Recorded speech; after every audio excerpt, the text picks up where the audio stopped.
On a December morning in 1992, in a Los Angeles mansion perched above the city, the man who had sold 70 million records and bitten the head off a bat on stage was found curled up in his bathrobe, unable to remember his own name. Behind the legend of the man who howled at the moon stood a woman who controlled every contract, every dollar, and every mask he wore. 3 layers of control. The paperwork, the royalties, the very image of the clown, held him in a grip tighter than any addiction ever could. And the question that hangs over the whole tale is this: when the curtain falls and the makeup comes off, who is the real Ozzy Osbourne? On a cold December morning in 1948, in the industrial heart of Birmingham, England, a boy named John Michael Osbourne came into the world, utterly unaware that he would one day become the Prince of Darkness. He grew up in a working-class family, the 4th of 6 children, in a small house where money was tight, and the future offered little beyond the factory floor. From those grim beginnings, he forged a path through music, channeling the noise and frustration of his youth into a sound that would define a generation. By his early 20s, he was the frontman of Black Sabbath, the band he had co-founded, and together they invented heavy metal almost by accident, turning the blues into something darker, louder, and far more terrifying. For 11 years he rode that wave, filling arenas and selling millions of records, but the relentless cycle of touring, recording and excess was slowly tearing him apart. The band that had once been his salvation became a prison, and the men he had grown up with became strangers, resentful of his fame and exhausted by his chaos. On the 27th of April 1979, the axe finally fell, and John Michael Osbourne, the man who had poured his soul into Black Sabbath, was unceremoniously fired from the band he had helped to create. The news, as reported by Rolling Stone in 2019, marked the end of an era, but for Ozzy it was the beginning of a freefall. He packed his bags and fled to Los Angeles, hoping the California sun might burn away the shadows that had followed him across the Atlantic. Instead, he found only a deeper darkness. Alone in a nondescript hotel room in Los Angeles, the man who had once commanded hundreds of thousands of fans descended into a haze of depression and addiction. He would later write in his memoir, "I Am Ozzy." But those months were a blur of broken furniture, empty bottles, and the constant gnawing sense that his life was over. He had been the voice of a revolution, and now he could not even muster the will to open the curtains and face the day. The phone rang, but he rarely answered it, and when he did, it was usually a creditor or a former bandmate offering hollow condolences. He was 30 years old, unemployed and utterly lost, a cautionary tale whispered about in the corridors of the music industry. It was in this state of absolute ruin that a woman named Sharon Osbourne walked into his life in 1979, just a few months after his dismissal, and she would change the trajectory of his existence forever. She was not a saviour in the traditional sense, nor was she a simple manager who booked gigs and collected checks. Sharon Rachel Levy, the daughter of the notorious music mogul Don Arden, had been raised in the cutthroat world of London's entertainment business, and she understood power in a way that Ozzy, for all his stage presence, never could. She saw something in the broken man before her, not just a singer with a recognisable name, but a blank canvas on which she could paint her own empire. By the 4th of July 1982, they were married on the island of Maui, Hawaii, a union that would become one of the most complicated and scrutinised partnerships in rock history. But before the wedding bells, before the reality shows and the megatours, there was the question that haunted the early days of their relationship. Would this man, so recently stripped of everything he had built, be able to trust anyone again? The weeks that followed their first meeting were a strange mixture of professional negotiation and personal rehabilitation. As Sharon began to piece together the shattered remains of Ozzy's career, she booked him into a studio, surrounded him with musicians, and demanded that he channel his pain into new songs rather than drowning it in another bottle of vodka. He was wary at first, this man who had been betrayed by his closest friends, but there was something about her ferocity that he found oddly reassuring. She spoke in absolutes, never in doubt, and she treated his demons not as obstacles, but as raw material for the legend she was about to construct. In time, he would come to depend on her judgment so completely that he could barely make a decision about his own life, a dependency that would define him for the next 40 years. By the time his first solo album was taking shape, the line between manager and wife had already begun to blur, and the man who had once stood alone on stage was now the centre of a two-person universe where every move was carefully orchestrated. And yet, for all her control, She was the one who pulled him out of that hotel room. So who is to say what would have become of him if she had never arrived? The answer to that question, buried deep in the past, might lie in the story of the man who shaped her father, Don Arden, the self-described Al Capone of pop, whose methods she had absorbed since childhood. Don Arden was a name that moved through the British music business, like a whisper of cordite through a velvet room. His daughter, born Sharon Rachel Levy on the 9th of October 1952 in London, grew up inside that myth, learning early that the industry ran on fear as often as it ran on talent. The Guardian once called him the Al Capone of pop, and the label fit him the way a tailored suit fits an undertaker. He had started managing acts in the 1960s with a brutality that made the old-school impresarios look like churchwardens, a man who settled disputes with a phone call or a fist before he ever reached for a contract. And it was this inheritance that Sharon carried into her first meeting with a broken, drifting Ozzy Osbourne in 1979, a man who had just been thrown out of Black Sabbath and had no idea that he had just become the prize in a family war he never asked to join. The story of how Sharon took him from her own father reads less like a business negotiation and more like a Cold War heist. Don Arden, the man who had built his empire on the threat of violence, watched his daughter walk into his office and walk out with the most valuable asset he had ever seen.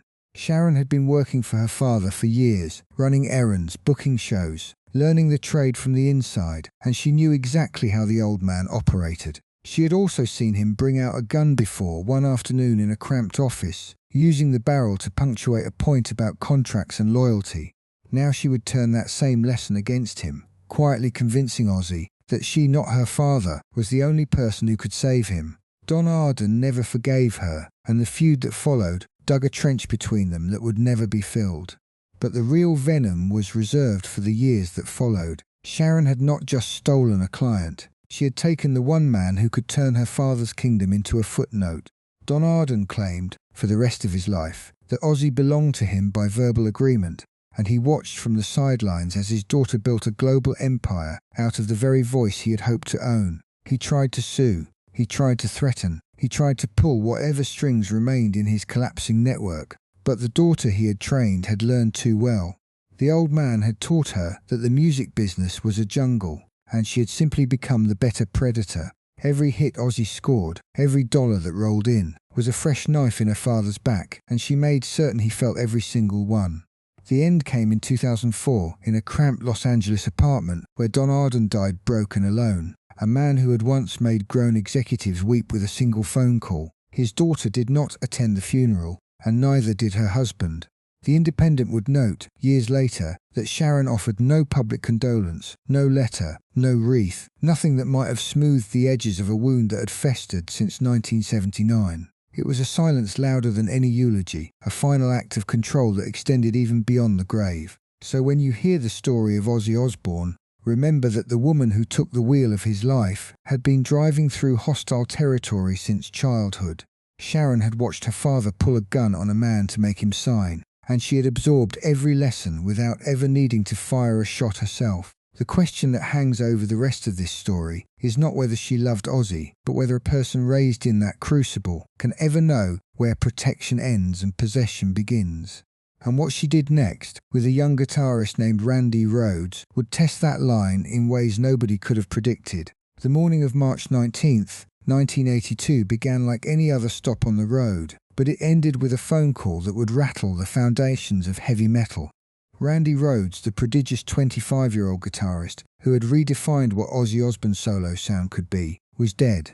The official story, whispered through the industry and shouted from the tabloids, was a lurid one. A drug-fueled game had gone horribly wrong.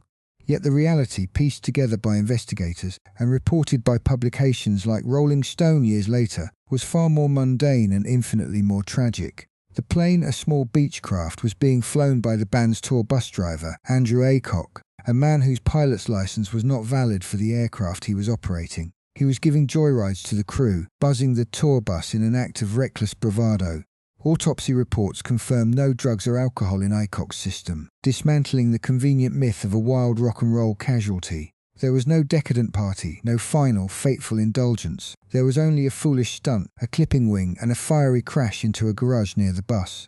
The truth was that a genius was taken not by his own demons, but by a moment of careless idiocy. What makes this loss even more heartbreaking is the silence that followed.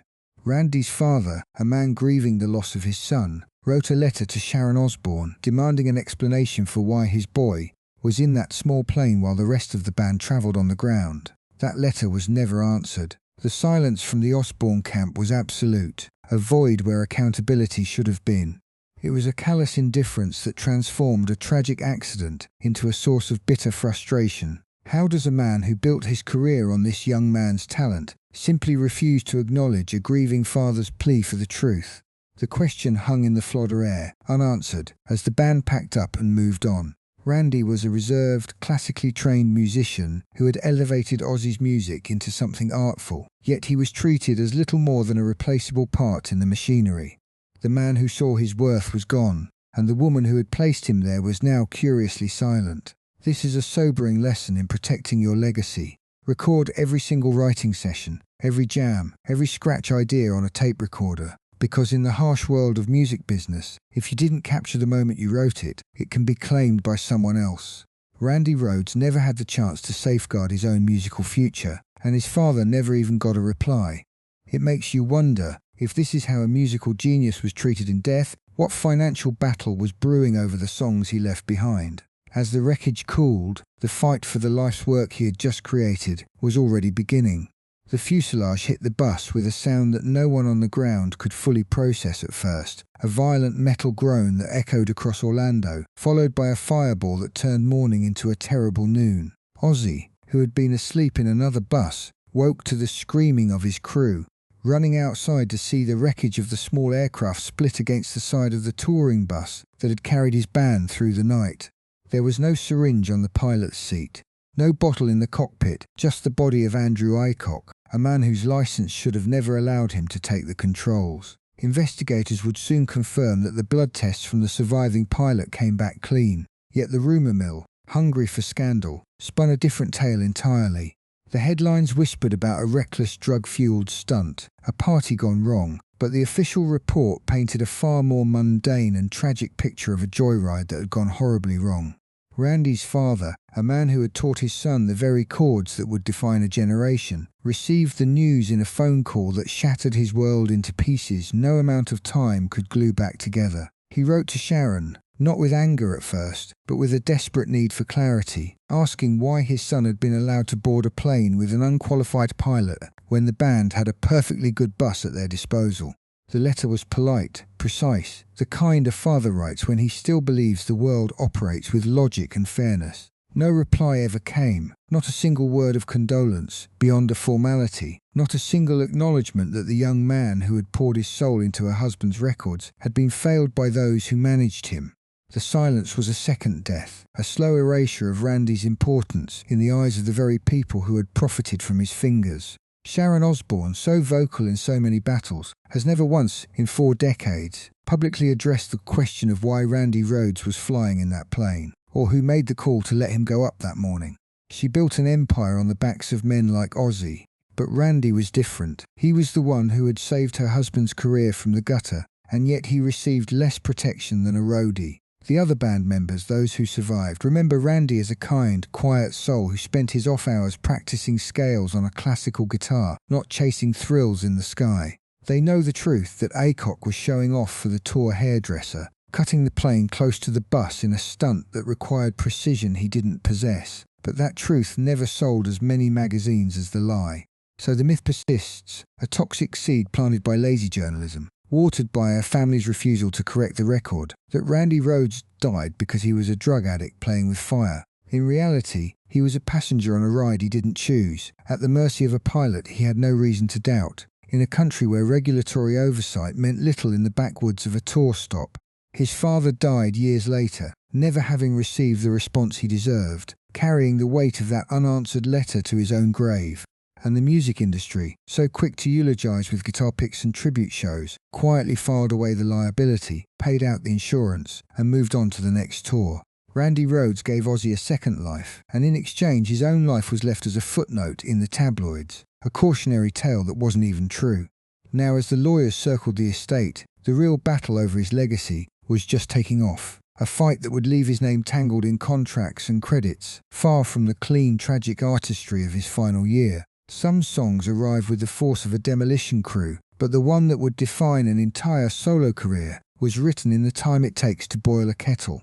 Bob Daisley, the bassist, who had been with Ozzy Osbourne from the very beginning of his post-Black Sabbath life, sat down in the living room of Ozzy's house in London and knocked out the lyrics for Crazy Train in roughly 10 minutes. That single burst of work, a fleeting moment of inspiration in 1979, would become the foundation of a publishing war that would stretch across 4 decades. Daisley was not merely a hired hand. He was the chief co-writer on the first 2 solo albums, Blizzard of Oz and Diary of a Madman, records that rescued Ozzy from obscurity and launched him into the stratosphere. Yet according to Blabbermouth, Daisley would eventually have to sue Sharon and Ozzy multiple times over royalties and credits that he argued were systematically stripped from him. The song itself became a paradox of monumental success and profound injustice. For years, Daisley received a single payment of £30,000 for his work, not just on Crazy Train, but for the vast body of songwriting he contributed across those formative albums, as he later told Classic Rock magazine. To understand how skewed that equation is, consider that by 2022, Crazy Train had surpassed 1 billion streams on Spotify alone. At standard royalty rates, that kind of listening volume generates tens of millions of dollars in revenue, money that flowed to the Osbourne camp, while the man who actually wrote the words watched from the sidelines. How does a song that becomes a global anthem, a song so culturally embedded that it soundtracks everything from sports stadiums to video games, end up enriching everyone except the person who penned its most famous lines? That is the question that would push Daisley into a legal labyrinth from which there seemed to be no exit. The fight began almost immediately after the albums were released, and it was not a polite disagreement between colleagues. Daisley found himself erased from credits, replaced on album covers, and systematically excluded from the financial windfall. He sued, and in 2002, after years of legal skirmishes, he finally won a significant victory at the High Court of Justice in London, where he was officially recognised as a co-author of 9 songs across the first 2 records. But winning a judgment and actually receiving what you are owed are 2 very different things in the music industry when you are fighting against a powerful family with deep pockets and sharper lawyers. Sharon appealed, and the case dragged on through multiple rounds of litigation, a slow grinding war of attrition that consumed the better part of 2 decades. It was only in 2018, at the age of 68, that Daisley finally saw the copyrights transferred back to him, after what Classic Rock magazine described as countless further court proceedings. That victory, however hard-won, did not end the bitterness. When reporters asked the Osbourne camp in 2023 whether Daisley had finally received his full royalties, a spokesperson insisted that all compensation had been settled according to the 2018 court ruling. Daisley's response was blunt and cutting. The amount he received, he said, was insignificant. He had spent 36 years fighting for his own work, from the first lawsuit in 1982 to the final resolution in 2018, and the sum that was meant to compensate him for one of the most recognisable songs in rock history was, in his own words, nothing worth mentioning. The man who helped create the soundtrack to a generation grew old in courtrooms, not studios, watching his work be played 1 billion times, while he received a fraction of the proceeds that his contribution merited. This was not just a publishing dispute, it was a masterclass in how legal muscle and relentless appeals can exhaust even the most determined artist. A story that would soon expand to include other band members, and reveal a pattern of control that went far beyond money. There is no single way to control a man's life. You can take his money, or you can take his story, or you can whisper his own diagnosis away into a locked drawer. Money came first, and the numbers tell the tale. Sharon Osbourne stands accused of paying the very musicians who built her husband's solo empire a flat rate of between $500 and $1,000 a week, even as Ozzy pulled in millions per show. A figure that surfaces again and again in the memoirs of the men who lived it. The industry standard for a manager's cut during that era, as The Economist noted in 2018, ran from 15 to 25%, yet Sharon is alleged to have siphoned off as much as 50% through shell companies and licensing fees. The difference was not an accounting quirk, it was a structure. The bitterest proof of that structure arrived in the fate of Lee Kerslake, the drummer who played on Ozzy's first 2 solo records. He spent the better part of 4 decades fighting for royalties, and the courts finally ruled in his favour, but the news reached him in the final week of his life. Kerslake died on September 19, 2020, of liver cancer, having learned that the judgment had come through, but never having seen a cent of the money. Imagine holding the paper that says you were right all along, and knowing you will not live to spend it. His story is the story of control made visible, the fight, the delay, the victory arriving too late to matter. Then there is the image, which Sharon orchestrated with the precision of a director. In 2010, she admitted to the Times that she had forced Ozzy into the MTV reality show, The Osbourne, over his fierce objections, because she recognised it as a goldmine. She was right. By 2003, Nielsen ratings showed the show drawing 8.5 million viewers an episode, the highest of any reality program on the network, generating an estimated $60 million in ad revenue per season. But the cameras did more than make money. They rebranded a man who had once bitten the head off a bat as a lovable, bumbling dad. And to protect that image, she confessed on The Talk in 2023, she deliberately isolated him from his old friends and family, calling it necessary to safeguard the talent. Every word of that confession reveals the mechanism: isolate, reframe and sell. Even the story of his own body was not his to tell. Ozzy learned he had Parkinson's disease in 2019, but Sharon kept the diagnosis from him and from the public for nearly a year, holding the news until January 2020 so it would not threaten the planned No More Tours 2 tour. A man's health, his own trembling hands, became a logistical problem to be managed. And what did the management yield? A 2021 report from Celebrity Net Worth valued Sharon at $220 million and Ozzy at the same $220 million. The exact symmetry is not a coincidence. It is the signature of a system that never lets one side grow too powerful, because the other side never grows at all. So you begin to see the whole machine. The low wages, the inflated cut, the image polished until it gleamed, the illness filed away until it was convenient. It was never just about money, and never just about fame. It was about holding every single string that made up a life, and never once letting go. Control of this kind does not announce itself. It accumulates, one silent decision at a time, until the person at the centre no longer knows where his own life ends, and the other's management begins. And the strangest part of all is that the money, the image and the secrets were all working together, each one reinforcing the next. Take Lee Kerslake, for instance. He was the drummer who sat behind Ozzy during those early solo years, the one who helped shape the sound of Blizzard of Oz and Diary of a Madman records that would go on to sell millions. He was there in the studio, laying down those thunderous fills that became part of rock history. Yet when the royalty statements came, they showed nothing. Year after year, nothing. Kerslake would call, would write, would ask his own lawyers to look into it, and the answer was always the same. There was no money owed, no records to share, no obligation to pay. He spent nearly 4 decades fighting for what was rightfully his, watching the albums get reissued, remastered, repackaged, and sold again and again, while he received nothing but silence. Then came September 19, 2020, when he lay in a hospital bed, liver cancer eating away at him, and his lawyer called with the news that the court had finally ruled in his favour. The judgment was real, the right to royalties was real, but the money itself, he never saw a single dollar of it before he died. He passed away that same week, with the victory in his name but not in his pocket. Now let us pause and ask the simple question: why would anyone fight so hard for so long, and why would anyone else fight so hard to prevent the payment?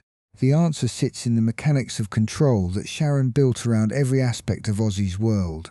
The first layer is the money itself, not just the concert fees, but the licensing, the merchandising, the publishing, the performance royalties, every single stream that flows out of an artist's name.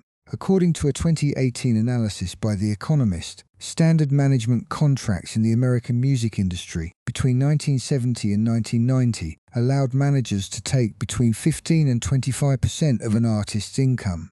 That was the norm, the accepted range, the amount that justified the work of booking tours, negotiating deals, handling logistics. But Sharon's structure, according to multiple complaints levelled over the years, took a different shape. She reportedly routed money through shell companies, licensing fees, and administrative charges that brought her effective cut up to 50%. Half of everything Ozzy earned, gone before it ever reached a bank account that he controlled. The band members? They were given flat weekly salaries of $500 to $1,000, regardless of whether the tour sold out arenas or the album went platinum. Think about that number for a second. $500 a week, maybe $1,000 on a good week, while the man whose name was on the ticket sold out stadium after stadium, bringing in millions per show. The musicians who played the solos, the bass lines, the drums, the very sounds that made those tickets worth buying, were paid as if they were temporary day labourers. And when they complained, when they asked for more, they were told that this was the structure, that the expenses were high, that the shows cost more than the fans could imagine, that the backing band should be grateful for steady work. Grateful. That was the word used to describe the men who helped create some of the most iconic rock songs of the 1980s. Kerslake was not alone. Bob Daisley, the bassist, faced the same situation. But that is a story for another part of this narrative. Kerslake's case stands on its own because of the cruel timing of his victory. He beat the system, legally proved his entitlement, and then died before the system paid him. The machinery of delay had outlasted him, and that is the real purpose of financial control, not just to save money, but to create a labyrinth so complex, so exhausting, that the artist himself gives up or dies before the truth can be squeezed out. The second layer of control was the image, and here is where Sharon's own admissions become the loudest evidence. She told The Times in 2010 that she had pushed Ozzy into the Osbourne reality show, despite his fierce resistance, because she recognised it as the mother lode, in her words, a goldmine. The show premiered on MTV in 2002 and became a cultural phenomenon, averaging 8.5 million viewers per episode and generating around $60 million in advertising revenue per season, according to Nielsen ratings from 2003. But think about what that meant in terms of control. Once the cameras were inside the house, once the family's every argument, every morning stumble, every medication bottle became public content, the division between private life and public product dissolved. Ozzy could no longer be just an artist. He had to be a persona, an endlessly entertaining character who existed for the audience's amusement. And a persona is much easier to manage than a person. A person has moods, opinions, friendships, histories that predate the manager.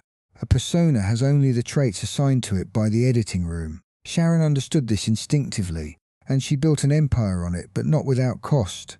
In 2023, during an appearance on The Talk, she admitted that she had deliberately isolated Ozzy from his old friends and original family members, calling that isolation necessary for protecting talent. She said it without irony, as if cutting a man off from everyone who knew him before was a reasonable management strategy. Listen to that confession again, because it deserves attention. She did not say she encouraged him to spend time with supportive people. She did not say she nurtured his existing relationships. She said she isolated him, deliberately, from friends and family who might have had negative influence. That is not management, that is quarantine. And it worked beautifully for the image. The Ozzy that the public saw on The Osbournes was a bumbling, affectionate, slightly confused patriarch, surrounded only by his wife and children. There were no outside voices to complicate the narrative, no old bandmates to say, "Hey, remember who actually wrote those riffs?" The reality show became the new truth, a sanitized version that made it easier for advertisers to embrace the family brand, even as the real man struggled with health and addiction issues behind closed doors. The third layer, of course, was the medical information. Ozzy was diagnosed with Parkinson's disease in 2019, but the public did not learn about it until January 2020, and even he was kept partially in the dark about the severity of the condition. Sharon made the decision to withhold the diagnosis, reasoning that the announcement would harm the No More Tours 2 tour that was already in the planning stages. A progressive neurological disease, a condition that affects movement, balance, speech, was treated as a public relations problem rather than a physical reality that needed attention. The man's own body became a secret file, and that is the ultimate form of control. You can take someone's money, you can curate their public image, but if you can also decide what they know about their own health, then you have become the author of their existence.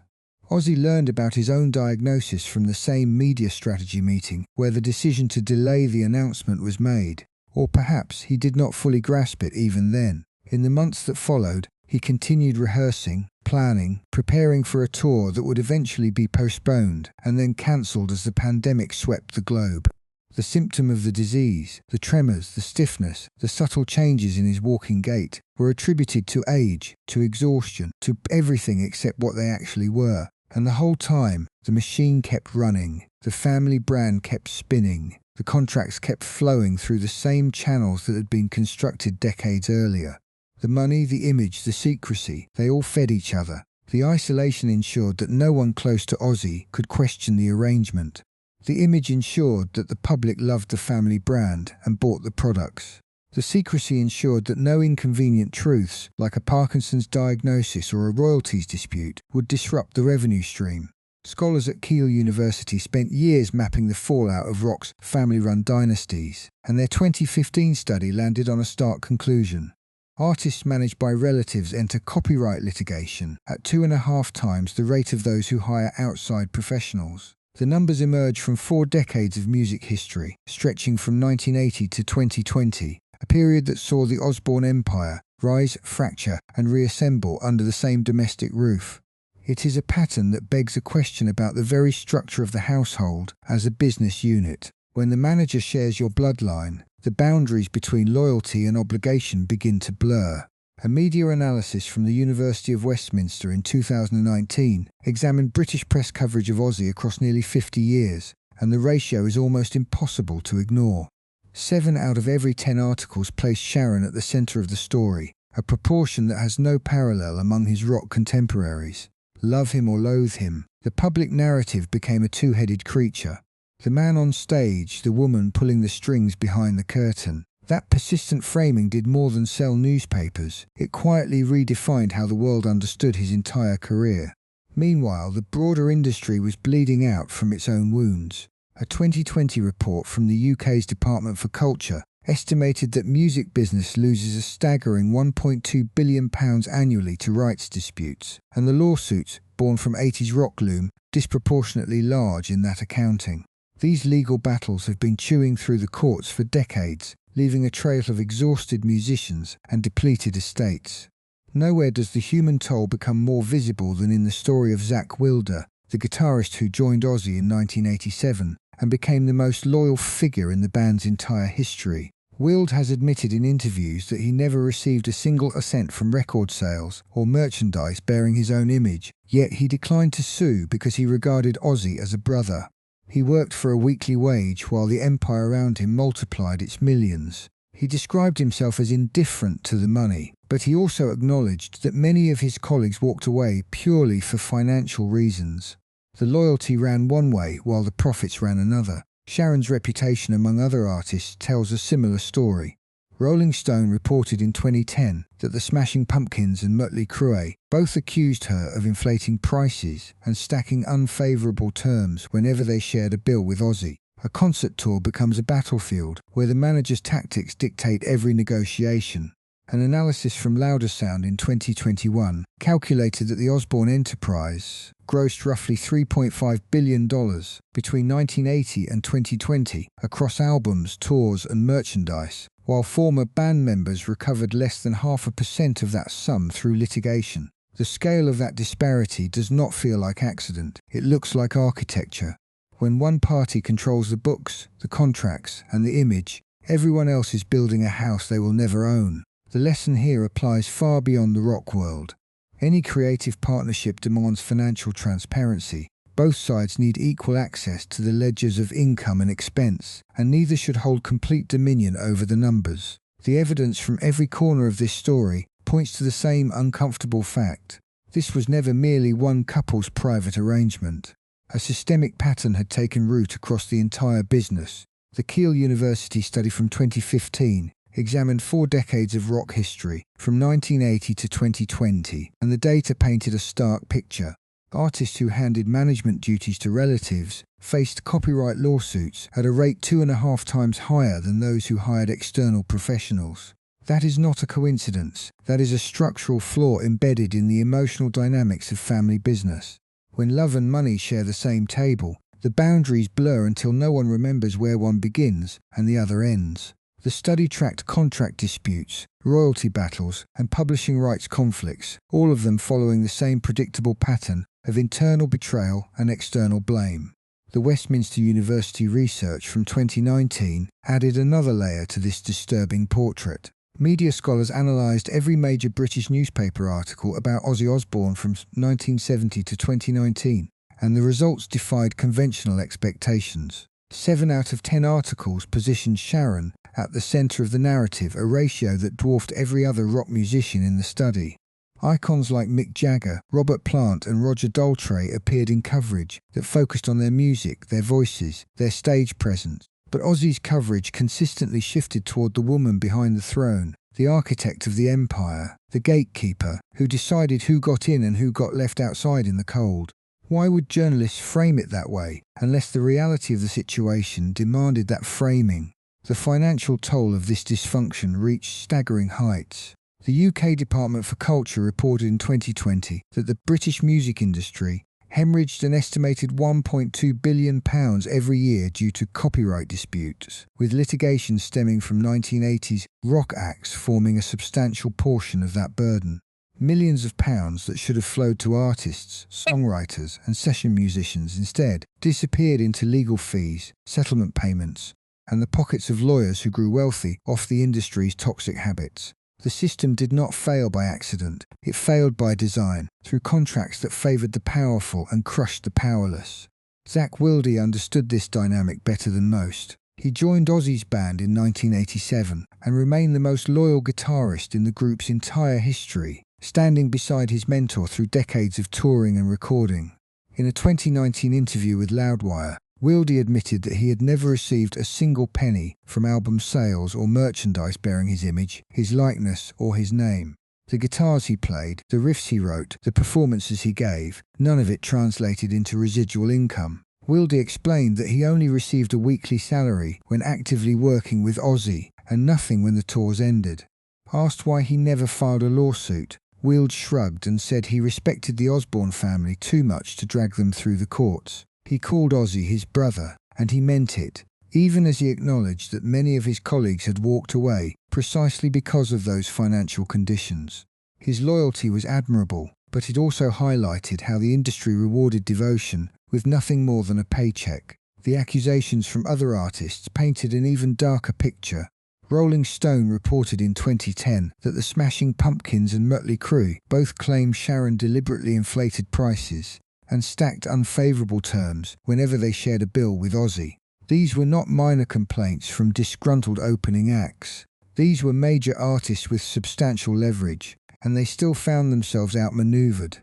A concert tour becomes a battlefield where the manager's tactics dictate every negotiation, where every dollar must be fought over before it reaches the stage. The Smashing Pumpkins believed that Sharon used Ozzy's name to extract unfair advantages in routing, merchandising splits, and production costs. Mötley Crüe echoed those sentiments, describing a similar experience of being squeezed financially while trying to deliver a professional show.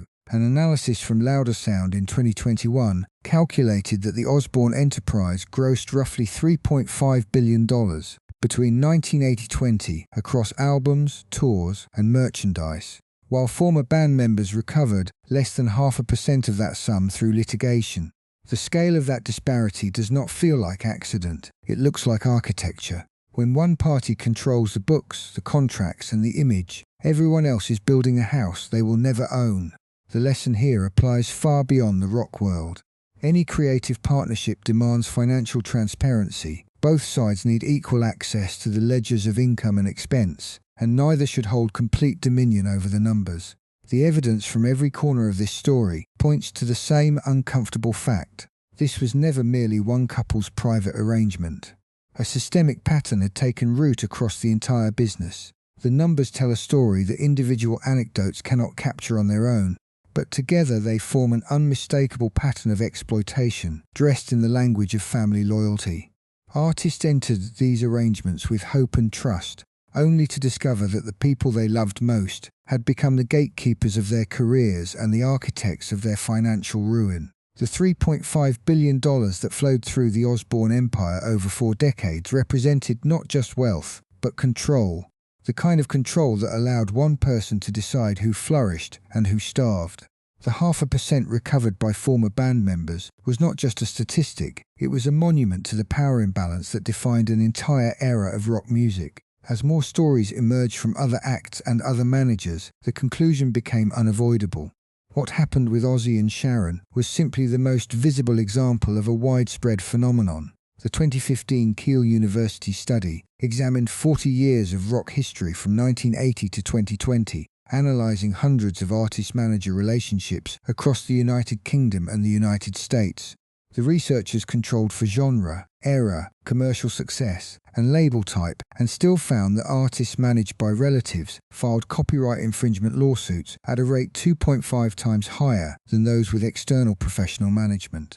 The pattern held across every decade studied, from the cassette tape era to the streaming age. Family members, the study concluded, were more likely to fight over ownership because they felt entitled to a share of the artist's success, not just a management fee. They confused their familial role with a proprietary claim over the creative output itself. When contracts were loose and verbal agreements were the norm, disputes multiplied because neither side had a clear legal anchor to define the boundaries of their arrangement. The study's authors noted that these conflicts rarely ended with clean resolutions, often dragging on for years and consuming the very royalties that had sparked the original disagreement. A separate analysis from Westminster University in 2019 examined British newspaper coverage of Ozzy Osbourne from his Black Sabbath years through his solo career to the reality television era, and found that roughly 7 out of 10 articles placed Sharon at the centre of the narrative. No other rock musician of comparable stature received such consistent framing around a manager spouse. The coverage of Ozzy alone stood in stark contrast to other artists, who were depicted through their own creative vision, their technical skill, or their personal excesses. With Osbourne, the press consistently credited Sharon for his career decisions, his business moves, and even his survival. She was portrayed as the architect of his fortune, the woman who turned a drug-addled rock star into a brand, and that framing shaped how audiences understood his entire body of work.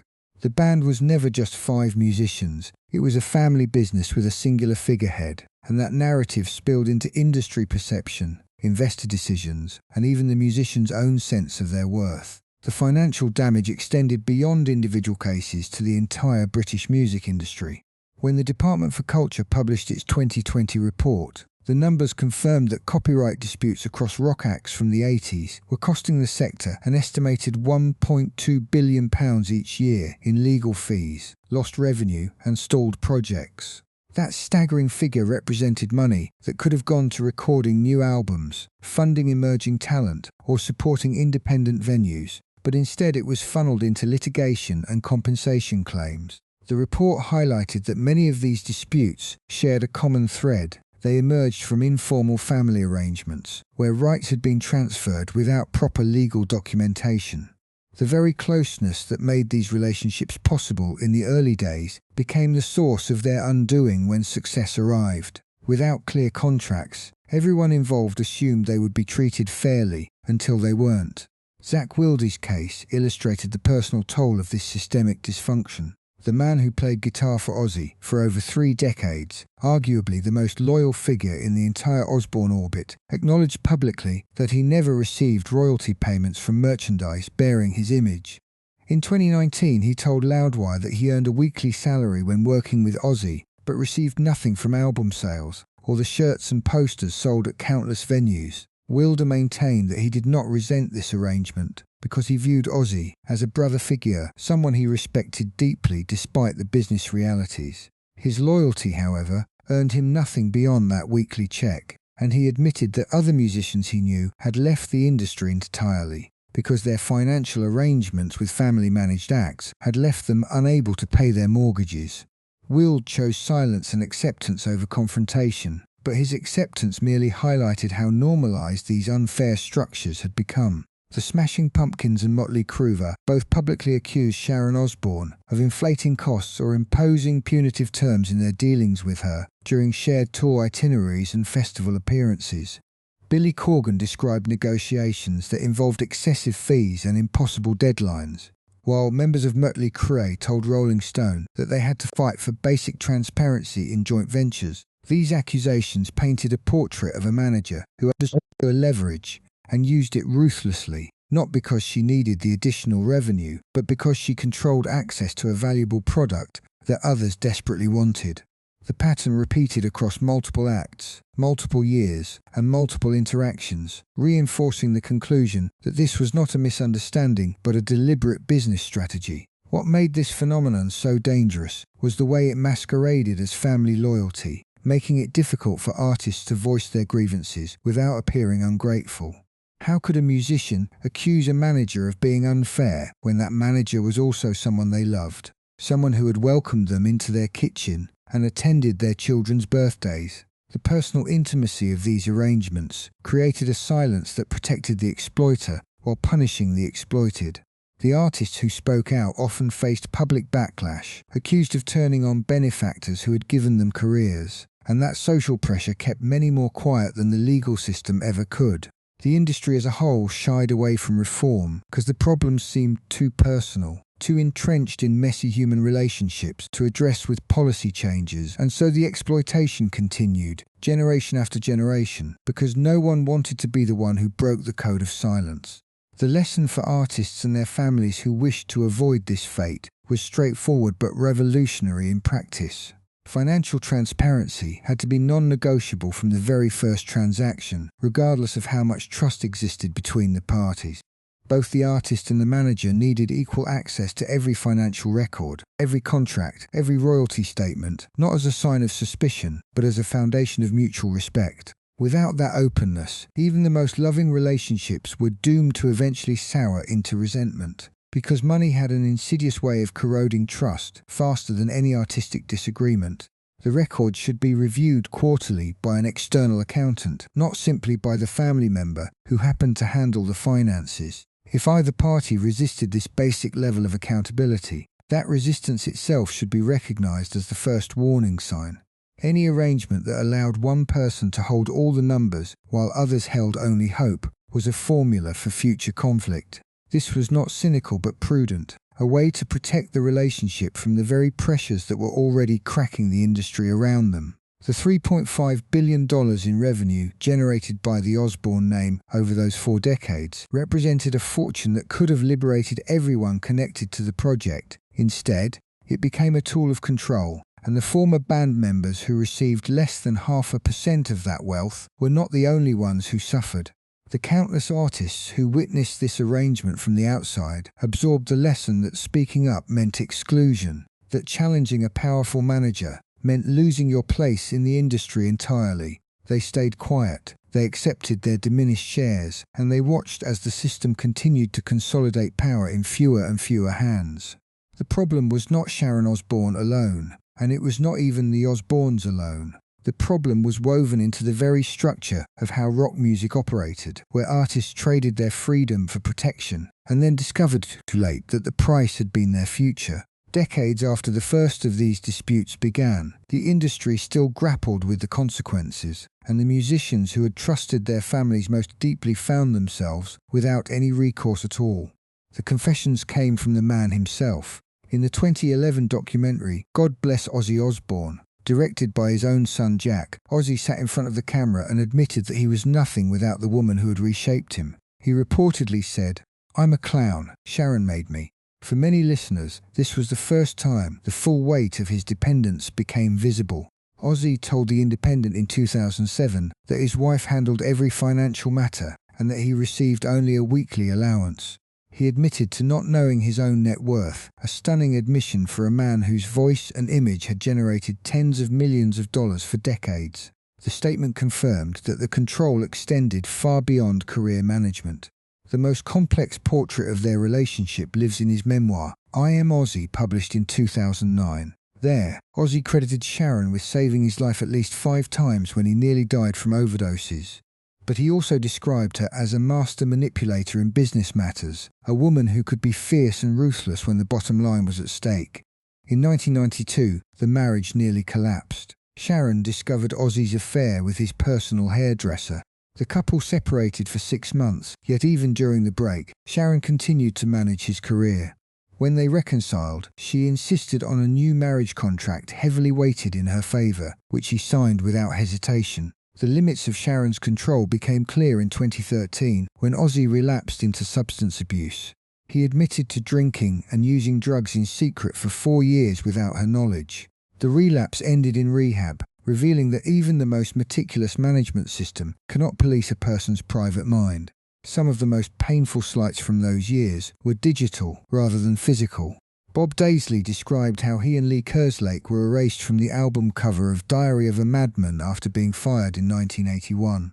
Their images were simply replaced with those of Ozzy and Randy Rhoads, an act of historical rewriting that Daisley condemned publicly. Sharon's influence over Ozzy's output has been enormous, but the absence of Daisley's songwriting voice still shapes his catalogue.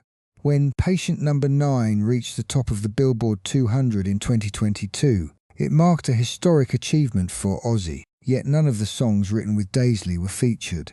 The success felt like a new chapter built on the unacknowledged work of an old friend. In April 2024, Daisley published his own memoir, The Bassline, containing an entire chapter about being exploited by the Osbourne family. He also claimed through his lawyers that Sharon once threatened to wreck his career if he spoke out. It was the final act in a 40-year saga of contracts, disputes and unresolved credits.